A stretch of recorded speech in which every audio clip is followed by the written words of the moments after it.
about like they're like, hey, give us your seeding opinions, and I looked at this and I was like, okay, well, this is the #1 team, and then it's like now set what? destroy X, and I'm like, I don't know how to do this. Dog. I'm like, whoa, that's hard. Yeah.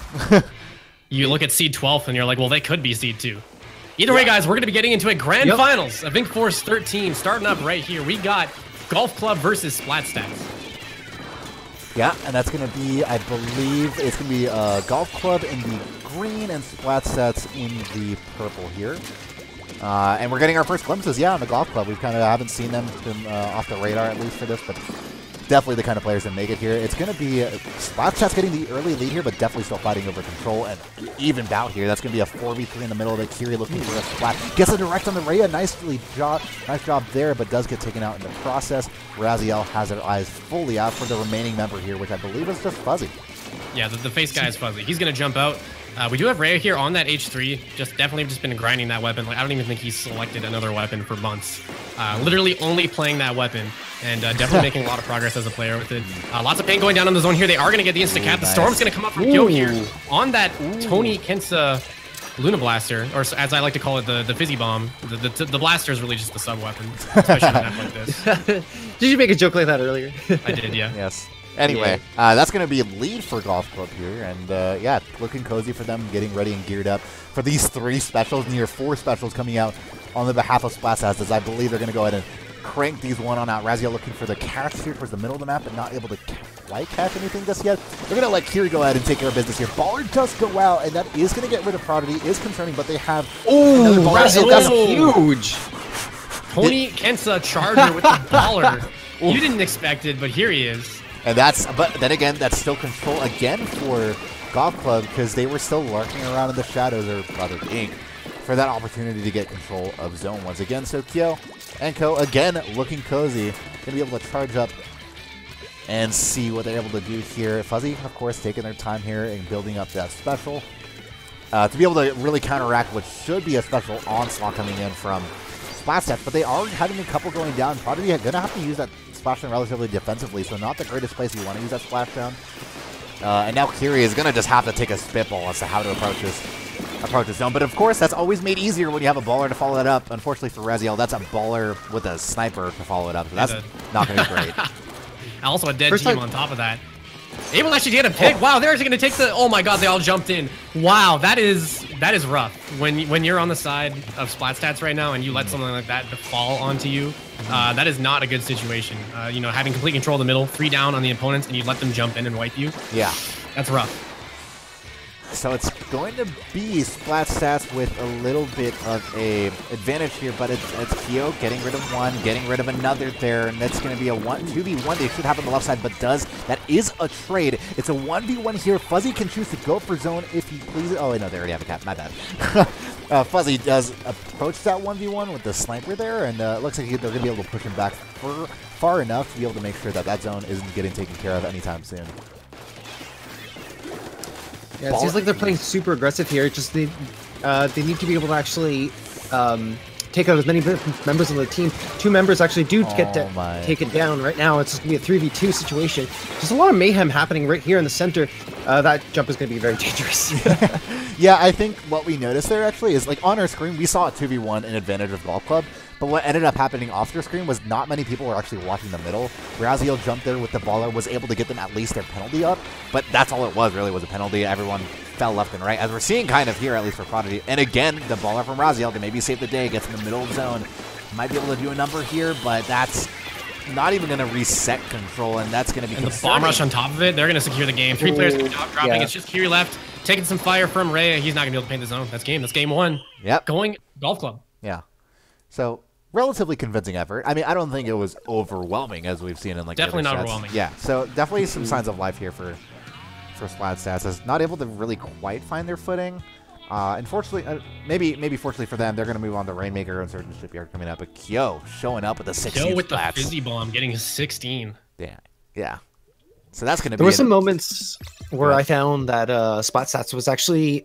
It seems like when they did have control, like their positioning was a little bit awkward, I would call, because like there was this one moment in the middle of the match where Kyo was just able to kind of like have 3 of them bunched up in their trench, and it's just kind of like, I mean, if you have control of the zone and you want to be able to push up a little bit, but they were just kind of like not really applying as much pressure. It seems like they were a little bit afraid to actually push into the enemy base. Yeah. And see, like when you get into a situation like that, when you have a Luna Blaster pushing you back, I think that just comes down to communication. I think either the Luna Blaster got in really well without being seen, or someone saw the Luna Blaster, didn't say anything about it. Multiple people saw the Luna Blaster, and it's like when you let a Luna Blaster push you into a situation like that, it's completely because you either didn't know about him or you didn't do anything about it. Because a Luna Blaster should not have that kind of power. Yeah.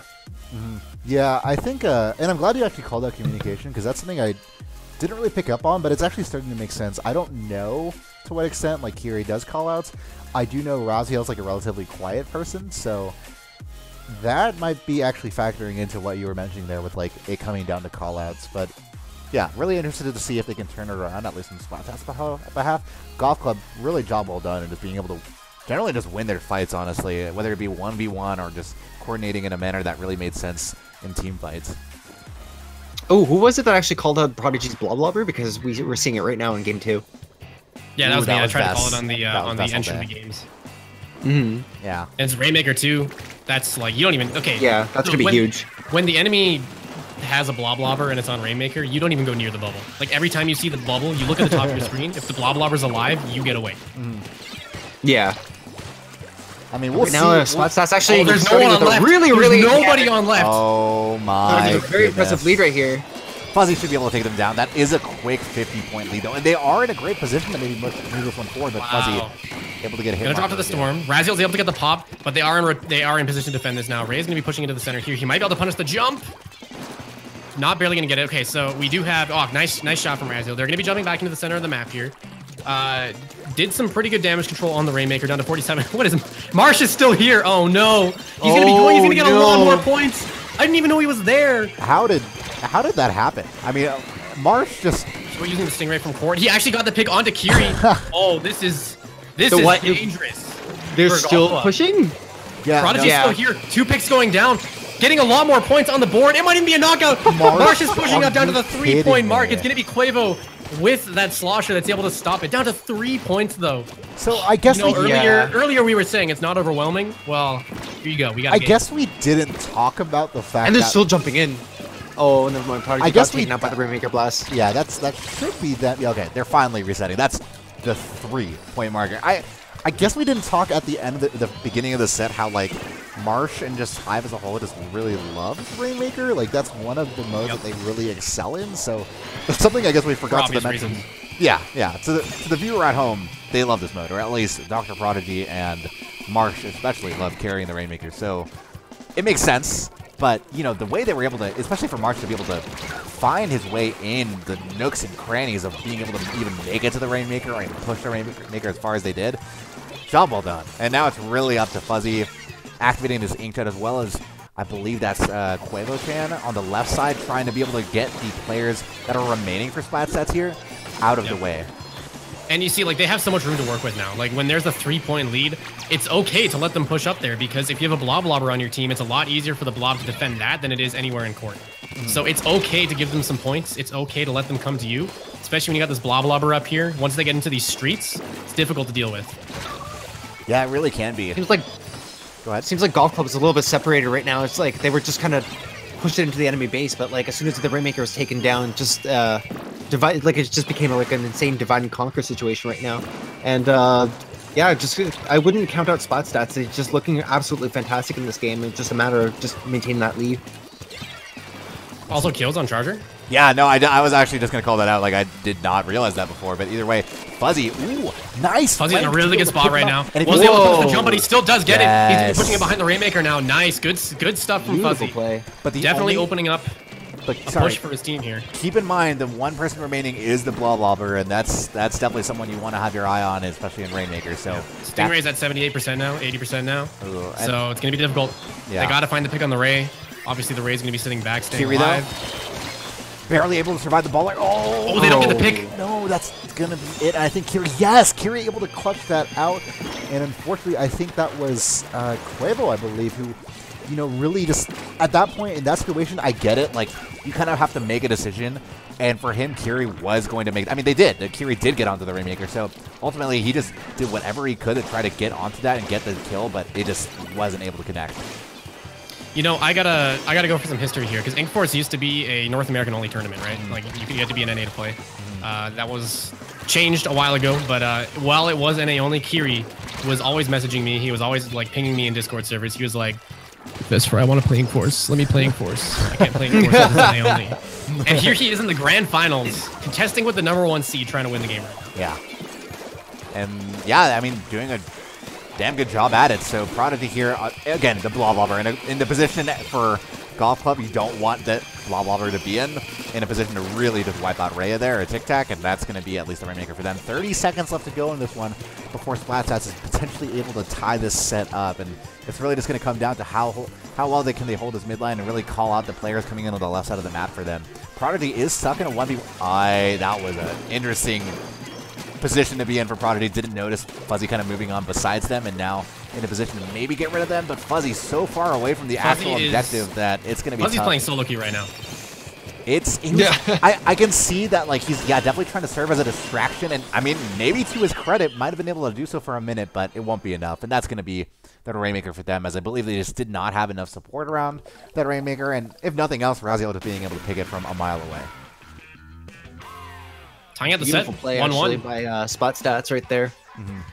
And we gotta give the MVP to Marsh. Like, yeah, just being in the right position, look at that. Like, it doesn't even matter if he only got 6 kills. Like, that's fine. Because he straight up won the game for SplatStats. Just his play of staying up there at the Rainmaker, just sharking by it, popping it, giving the team his jumps, or sorry, giving the jumps to his team, letting them push down to that 3-point marker. Like, that's definitely MVP to Marsh. Yeah, no, it really is. And I mean, if I could, so much so, like, he was the MVP so much so that I would place like a black bar over his score just to, like, you know, protect him. Because, like, that, I think don't worry about that. You know, like, that his performance warrants it. Like, I would do that for him. But, you know, either way, that's going to be an overwhelming win on their part. I forget what exactly the point total that Golf Club was able to get to, but, you know, it wasn't enough either to win. So that's ultimately all that matters. And we're going to go ahead into our next one, which should be SplatZones on Makomart. And just like that, we should be getting underway here, so no time for breaks here, as it looks like our two teams are ready to go at it here. And again, grand finals of InkForce. This is still a best of 5, nothing changing, nothing doing here in SplatZones Makomart, which will be a fun one to see. Kiri playing that custom blaster, hopefully to a T here, as that team so far for SplatStats. We got 2 H3s. Wait, what? Double H3. Yeah, double H3 actually coming up for Golf Club right here. And then they lose the 2 frontliners. Okay. Well, that's not a good start for them. Just leaving 2 H3s left to the... Okay, they're actually making it work. They find 2 picks. You know, if there's anybody that can make it work, it's going to be Tic Tac and Fuzzy, so... I actually didn't know Fuzzy played H3. No, yeah, I mean, that must have been a recent addition. No, I think he's been practicing it kind of offhandedly or, like, every now and then. Nothing that... Yeah, just... I mean, yeah, Fuzzy... Unfortunately, like, he hates solo queue, but, like, we all do. Yeah, it is, but, you know, when he has the free time, sure, whatever. Raziel just barely getting away from that one while they were already kind of hit. Either way, Golf Club going out with, you know, with a bang here. This is going to be an early lead they're taking here, and really looking kind of overwhelming here for the SplatStats. That once again is going to have 3 members going to go down. March is the only one remaining. It is March with that 10 umbrella, or not 10 umbrella, but the umbrella that is going to be able to stay alive for just a minute. And if nothing else, at least distract Quavo, but that's really going to be it. And they're going to be sent home packing just like that. It is now Rhea here, who is going to have to control zone, or help control at least, as one of the 3 H3s, but it's going to be a little bit tough for SplatStats to get in. And this has been domination coming in behalf of Golf Club. Hopefully, SplatStats can actually neutralize the zone in like 1 tick, but not going to be able to, unfortunately. SplatStats was just like throughout that game too. They just kept on throwing out special after special. There was that one part where they tossed out a rain cloud, following it up or paired with a Stingray, and it doesn't seem like they were able to do anything with that. Just Golf Club right now just kind of looking very sharp and just kind of like saying, we don't care about what kind of specials you throw at us. We're just going to go ahead and just march right into your base and just establish like a very, very dominating or dominant force to just sort of keep you guys pinned down. That was definitely one of those it was one of those team comps where it's like, hey, we could just run double armor, and they would have trouble dealing with it. if they're running like a machine, if they're running like a blaster, like blaster, machine, maybe Barella, kind of get dumpstered on by armor. Like weapons with low fire rate, like machine, like slosher, like blaster, etc., having to take that extra hit just to kill someone is really, really devastating to how useful the weapon is. I've been playing a lot of slosher myself recently, and I was actually playing Incalo versus Tic Tac, and just Tic Tac's existence alone made my role so much more difficult to play, because every time we would go into a fight, there was an armor. And when you're in that situation, it's just so difficult. You need to play the game so much more safe. You need to space better. You can't just kind of hold forward and face roll. And they had two armors. Yeah. So what do you think of this game 3 that we're going into for tower control and Anchovy? Or sorry, game 4. Wait, is it game 3? Yeah, it's game 3. Game 4. It's game 4. Game 4. It's 2-1. Oh, game 4. Yeah, no, that's the thing is that, you know, for Golf Club, they've KO'd in both of their SplatStats matches, and it's been, if nothing else, I mean, that makes sense, right? Like, yeah, but it was almost a KO on Rainmaker for SplatStats. Sure, but I mean, we're going into different territories here, right? With at least tower control. So we'll see if SplatStats have the skills to prove the bills, but we'll see as the weapons load out. Anything notable to notice here? Yeah, Golf Club actually still bringing in the double H3 once again. Yeah. I mean, hey, it worked so well for them last game. I think, okay, I mean, like, Prodigy's there. Prodigy's a smart guy. He probably said the exact same things that I did.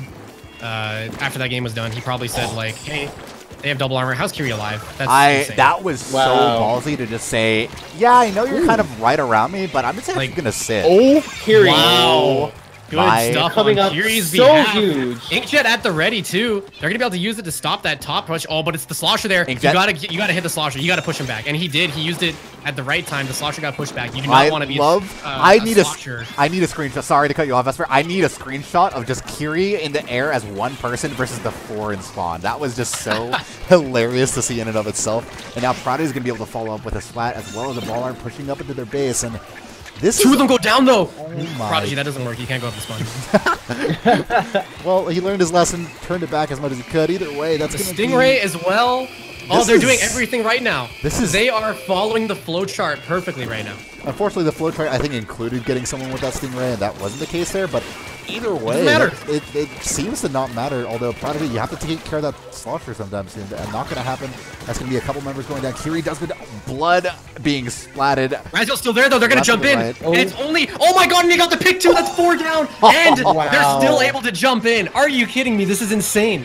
They're going to keep on with this aggression here. The Stingray coming out right now. Dr. Prodigy does go down, but Kiri's still in the front line right now, trying to see if he can actually take down Rhea, trying to win this 1v1. Rhea does take him down, unfortunately, but that's fine.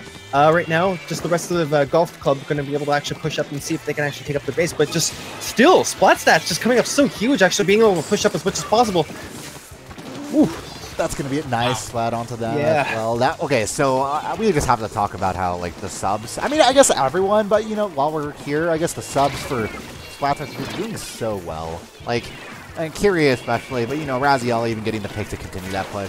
And, of course, Martin Prodigy did a great job to be able to follow up on that, so hats off to everyone, really, on the SplatStats sides. They've been able to really bring it up a notch here and really make their case for our games live.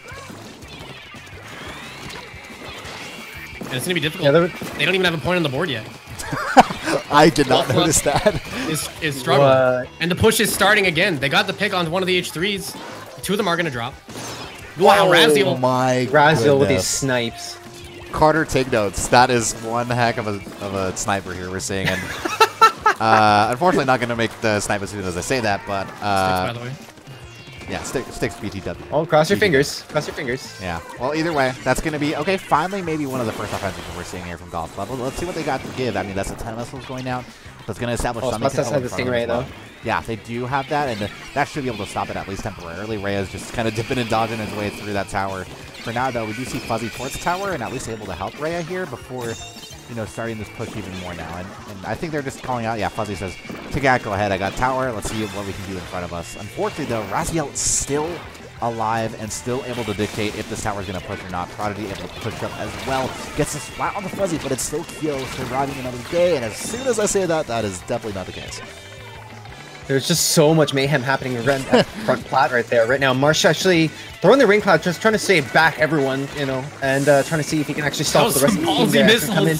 Oh my goodness, Marsh takes down 2 players. Yeah. Huge. I don't know about those 10 missiles. That was a... Do you think they thought they were playing Slosher Deco? That seems plausible to me. It is within the scope of reality, yes, and within this timeline. Oh. Kyo able to find the pick on the Razzie. Always important taking out that Stingray. Yeah, actually Kyo's pick there is kind of important that I think SplatStats was really in a position to move this one and get a push going, but Kyo just flanking really pulls their attention from both their front line and back line. So now, yeah, SplatStats is in a really tricky position, and actually Kyo there with that play, really, if they win this game off that, I think it's on him. Like that was actually a great way to start things up and get the map control swinging their way. Just 30 seconds left in our game 4. We need a pretty massive push from Golf Club if they want to win this game. Kiri's going to find one. Still 2 players down. It's going to be difficult. We do have Prodigy in the middle of the map, and another one's going to fall. Ooh. Quavo. Quavo actually does get the pick. But I don't know again if that's going to be enough. Stingray's ready. And that's going to be hard. Nice. Stingray's ready. Yeah, Stingray's ready. Nice pick from Raziel to be able to get at least one right of them. Fuzzy is going to try to do their damnedest to be able to stay on this, but you know, when you got a Stingray on tower control, that's probably the easiest one to stay on, but no. Okay, I was about to say that was... And a Storm as well. We're going to game 5. Game 5 it is, all right. Now the question here is, both zones matches prior to this were knockouts for Golf Club. Overwhelming knockouts. Yeah, it's... Not gonna lie, it's a little questionable. Oh, the 20 bomb. Kiri with 20. 20 bomb. You know what? We'll take this. We'll take those SplatStats. Says that's going to be a win on their behalf. I did not catch the score there, unfortunately. I like the exact score, but it was still pretty convincing. So we'll roll with that at least. Game 5. And we're moving on to Splat Zones on Snapper Canal. And so that, yeah. Go ahead. A bit of a funny afterthought. You would have thought that like the double Ink Armor H3 set that the Golf Club was actually using for that game probably would have came in handy versus the comp that they had, but like SplatStats was just able to tear through that. They didn't really have that much of a problem, it seemed. And see, like the double H3 comp is something that's so wildly different that it would probably catch any team off guard. And I think that's what happened on the Mekomart game. And like I said, Prodigy's a smart guy. Between games, he probably said, this is why they ran it. This is how it beat us. This is what we need to do to beat it. And he probably said the exact same stuff that I said. And then they put that into effect. They won the game. For sure. So, all right. I mean, this is the last one. Any hot takes on this one? I mean, I feel like given everything, Golf Club should be the ones to win it. Like it's zones, but it's also Snapper Canal. That's the thing. Is like I think Raziel can really do a number here, especially. Right. Yeah. Which out of all the maps so far in this set, Snapper Canal is probably the one that lends itself most to the playstyle of SplatStats. Yeah, I mean, we'll see, right? I mean, Kiri as well has just done such a great job. You know, regardless of modes. So I mean, I've honestly got my eyes. I mean, sure on Raziel, but like especially on like Prodigy and Mark for this one, because I think we've kind of been talking around them a little bit, and you know, in the games that they've been able to win, those two players have especially still been able to show up in consistent presence. If nothing else, to further enable Kiri's pushes, being able to provide the ink that lets him make some amazing plays. So yeah, seeing how they can perform as well is going to be really interesting. But yeah, we're going to go ahead and get into this one as well. Last game started here. Yeah, that's going to be last game. The final game of InkForce 13. SplatStats in the green and Golf Club in the pink. Looking cute and all, and got some cute music to match it as well. That's going to be SplatStats getting early, somewhat control, I suppose, of zone. So we're going to play awfully aggressively, as he really always should be, and that's unfortunately not going to be the turnaround splat that they needed. That's going to still be control for SplatStats, and they do get the splat onto Raya, fortunately enough. Quavo caught in a really awful place, but still somehow gets the splat. That was close. Yeah, that was close, and that was clutch, because that was a 1v2 surrounded in greening, especially towards the kind of bridge there that they, you know, you're not really offered a lot of room to move there. So that was actually really huge, and it might dictate the pace of this game. Kyo is doing the classic frontliner. okay, there we missed go. the first shot. Don't worry, it's fine. Moved up on the Stingray now. Could be in trouble. He does actually get the pick on the Stingray. That's going to be full wipe with the timer moving down.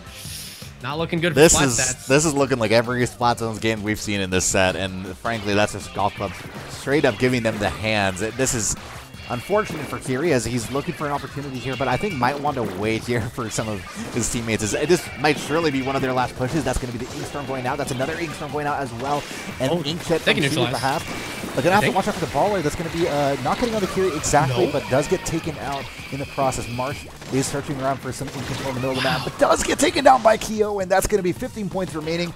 Only 3 members alive for SplatStats, and they're stuck in their base. That is got to be I don't think they're going to be able to take this. Whoa, they got it! Kyo. That was the fastest capture I've ever seen in Splatoon. What? And that had to come from Raziel. That had to come from the Splat League from Raziel that was able to put so much ink at that instant. 4 points remaining and still able to do something. Job well done. I literally just blinked and they just managed to cap the zone in a record amount of time. What the heck was that? The game's still going. Like, we're still here. It's still game. Okay with Stingray's going to be coming up. Marsh on the zone with the Brella, trying to keep people off it. Ray getting damaged by the Stingray. He did get taken out. Zone is going to get capped back in the favor of Golf Club, as they're going to be spreading it on the map now, trying to set up for another hold here. Down to 64 points. Still a lot of work to go on the side of SplatStats, but I mean, it's a game now. Raziel, it does get caught out with the Splatling, and is going to be walking around, avoiding the inkjet shot from Kyo. Does survive for a little bit, but Marsh, unfortunately, will not be doing so. Raziel is in a great position, at least, to help some of the pushes coming out here, but Stingray is going to be activated as soon as a member goes down. That's a 1v1 happening here. Does get down, the assist. They need to take that zone. But yeah, less than 20 ticks happening right before Golf Club is able to take this game. Kiri there looking out for one. Does get rid of 2 ink armors. That's big, but they need to get on the zone right now. They force loss of control. They get control. That's going to be penalty once again. 2v2 though. Now 1v2, as it's just the blaster left. It's just Kiri left. He's got to come in clutch right now if he wants to give his team an opening. He does find the one pick. He's in position to get 2 more. He pushes them up to the side. They should be able to get the zone here. They're going to back off, and I mean, that's not going to be zone for them, but like, if nothing else that's big, that leaves Fuzzy by themselves in a 3v1 there. That's another, oh my goodness. Ooh, this is getting good. No, I think this is their first opening. Yeah, this is the first time they've been able to take convincing control. Now just making sure they can get special up. Prodigy does have Inkstorm at the ready, as well as that GG Ray coming out. It's a 2v4, so if he can get some splats here, this can be huge for them. Kyo is called out. That is a splat onto them, and that's going to be a 3v2 in the middle. But let's see if they can get back in control. Yeah, that's going to be the penalty for them. Oh, they're able to recap it. March going to get taken out from behind. 2 players down again for SplatStats. Kiri doing Kiri things back there. He's going to get seen out by the auto bomb, and they are going to find him. He's going to get cleaned up. This is a really good team play from Golf Club. Yeah, SplatStats has always just been insanely pressured. It has been Golf Club's game to lose the entire time. Marsh is like, I know he's hiding here. He's been doing it every single time.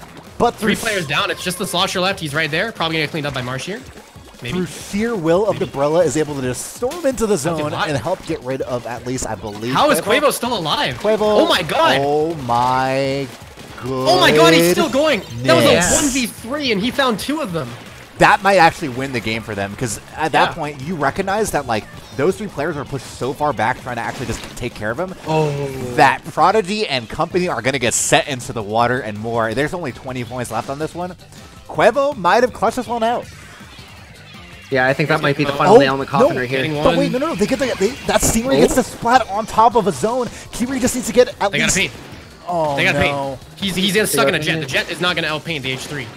It's a 1v1 though. It's only a 1v1 now, a 2v1, but that's a 3v1. That's gotta be it. That's gotta be it. Yeah. It's penalty coming up. Raziel does have the splatling, but it's not gonna be enough. That could have gone either way. That's the thing. That was a game though. Yeah, that was. I love how everyone's prepping F as in like, yeah, they're dying, right? Like that's gotta be it, right? And yeah, no, that's definitely gonna be it. Unfortunately, but job well done. The Splash has to really just be able to pick up their just pick up their bridges and really just make sure they actually got their cards in order. But unfortunately for them, towards the end, they're just not having enough presence in that 1v2. An unfortunate pop for the